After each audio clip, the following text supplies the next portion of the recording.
Breaking news మంత్రి కందుల దుర్గేష్ ఢిల్లీ పర్యటన success అయినట్లు సమాచారం. కేంద్ర మంత్రి గజేంద్ర సింగ్ షెకావత్ తో కీలక భేటీ జరిగింది. ఏపీ పర్యాటక అభివృద్ధిపై ముఖ్యమైన చర్చలు జరిగినట్లు తెలుస్తోంది. 915 కోట్ల ప్రాజెక్టుల ప్రతిపాదనలు సమర్పించినట్లు సమాచారం. కేంద్రం సానుకూలంగా స్పందించినట్లు తెలుస్తోంది.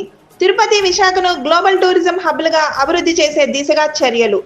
ఏపీ పర్యాటక రంగానికి ఇది కీలక మలుపుగా మారే అవకాశం కనిపిస్తోంది.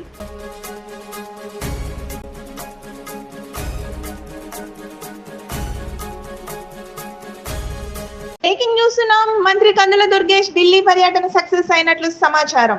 కేంద్ర మంత్రి గజేంద్ర సింగ్ షెకావత్ తో కీలక భేటీ జరిగింది. ఏపీ పర్యాటక అభివృద్ధిపై ముఖ్యమైన చర్చలు జరిగినట్లు తెలుస్తోంది. 915 కోట్ల ప్రాజెక్టుల ప్రతిపాదనలు సమర్పించినట్లు సమాచారం. కేంద్రం సానుకూలంగా స్పందించినట్లు తెలుస్తోంది. తిరుపతి, విశాఖను గ్లోబల్ టూరిజం హబ్లుగా అభివృద్ధి చేసే దిశగా చర్యలు. ఏపీ పర్యాటక రంగానికి ఇది కీలక మలుపుగా మారే అవకాశం కనిపిస్తోంది.